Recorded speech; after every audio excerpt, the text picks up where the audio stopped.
సుమన్ టీవీలో మీ personal and business promotions కోసం కింది నెంబర్కి కాంటాక్ట్ చేయండి.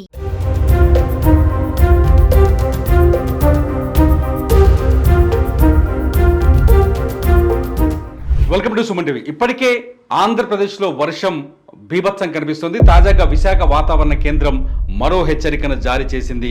బంగాళాఖాతంలో మరో వాయుగుండం ఏర్పడబోతుందని, సెప్టెంబర్ 6-7 తేదీల్లో అది తుఫానుగా మారబోతుందని, ఒడిశా ఉత్తరాంధ్ర నుంచి ఉత్తరాంధ్ర మధ్య తీరం దాటే అవకాశం ఉందని చెబుతుంది. ఇప్పటికే వాయుగుండంతో విజయవాడ, గుంటూరు, పల్నాడు జిల్లాలో భారీ ఎత్తున వర్షాలు కురుస్తున్నాయి. భారీగా ఇప్పటికే కృష్ణా నది ఉగ్రరూపం దాల్చింది. విజయవాడలో అనేక ప్రాంతాలు నీట మునిగిపోయాయి. ఇటు తెలంగాణలో ములుగు, అలాగే మహబూబాబాద్, అలాగే వరంగల్, ఖమ్మం జిల్లాలు, ఇటు ఉమ్మడి నల్గొండ జిల్లాలో కూడా అనేక చోట్ల భారీ నుంచి అతి భారీ వర్షాలు కురవడంతో అనేక ప్రాంతాలు నీట మునిగాయి. ముఖ్యంగా ఖమ్మం పరిస్థితి మరింత అధ్వానంగా ఉంది. మున్నేరు వాగు ఒక్కసారిగా ఖమ్మంని ముంచెత్తింది. ఇకపోతే మరోసారి వాయుగుండ ప్రభావం ఏర్పడితే ఆంధ్రప్రదేశ్లోని కోస్తా, రాయలసీమ ఏరియాలతో పాటు తెలంగాణలో కూడా భారీ వర్షాలు వచ్చే అవకాశం ఉందని విశాఖ వాతావరణ కేంద్రం హెచ్చరించింది. అంటే ముప్పు మళ్ళీ ముంచుకొస్తుంది. ఇప్పటికే వరద ప్రమాదంతో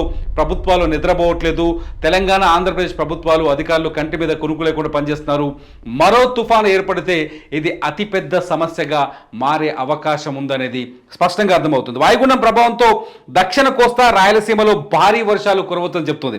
సెప్టెంబర్ 6-7 తేదీలో, దానికి ముందు వాయుగుండం ప్రభావంతో దక్షిణ కోస్తా, రాయలసీమ ఏరియాలో భారీ వర్షాలు ఇవాళ కొంత విజయవాడ, గుంటూరు ఏరియాలో ఉన్నాయి. కోస్తా, రాయలసీమలో ప్రస్తుతానికి కొంచెం తక్కువగా వర్షాలు కనిపించలేదు. కేవలం చిరుజనులకే పరిమితమైంది. కానీ ప్రస్తుతం కొత్తగా ఏర్పడబోయే వాయుగుండంతో దక్షిణ కోస్తా, రాయలసీమ ఏరియాలో భారీ నుంచి అతి భారీ వర్షాలు కురిసే అవకాశం ఉందని విశాఖ వాతావరణ కేంద్రం హెచ్చరిస్తోంది. ఇటు పల్నాడు, ఎన్టీఆర్ జిల్లా, ప్రకాశం జిల్లా, గుంటూరు జిల్లాలో కూడా వర్ష ప్రభావం తీవ్రంగా కనిపించే ఛాన్సెస్ ఉందని చెప్తుంది. ఇది ఇప్పటికీ మనకు విశాఖ నుంచి అందుతున్న వెదర్ అప్డేట్. మొత్తానికి ఇప్పటికే ఇటు విజయవాడలో అనేక ప్రాంతాలు, లోతట్టు ప్రాంతాలు నీట మునిగాయి. కృష్ణానది ప్రకాశం బ్యారేజ్ దగ్గర కృష్ణమ్మ ఉగ్రరూపం కనిపిస్తోంది.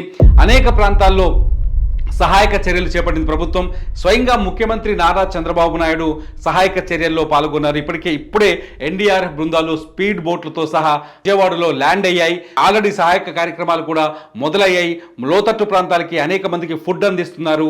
ఫుడ్ని ప్రత్యేకంగా ప్రభుత్వం కాన్సన్ట్రేషన్తో ఫుడ్ ప్యాక్ చేసి అందజేస్తున్నారు.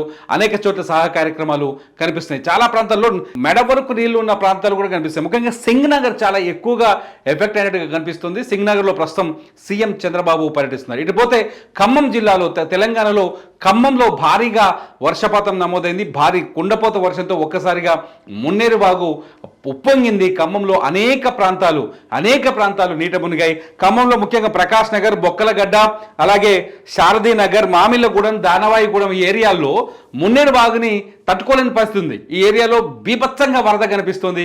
సో మరోసారి ఇంకొక బంగాళాఖాతంలో మరో వాయుగుండం ఏర్పడితే ఈ ప్రాంతాలు మళ్ళీ ఎఫెక్ట్ అయ్యే అవకాశం కనిపిస్తుంది. ఇప్పటికే ప్రభుత్వాలకు హెచ్చరికలు జారీ అయ్యాయి.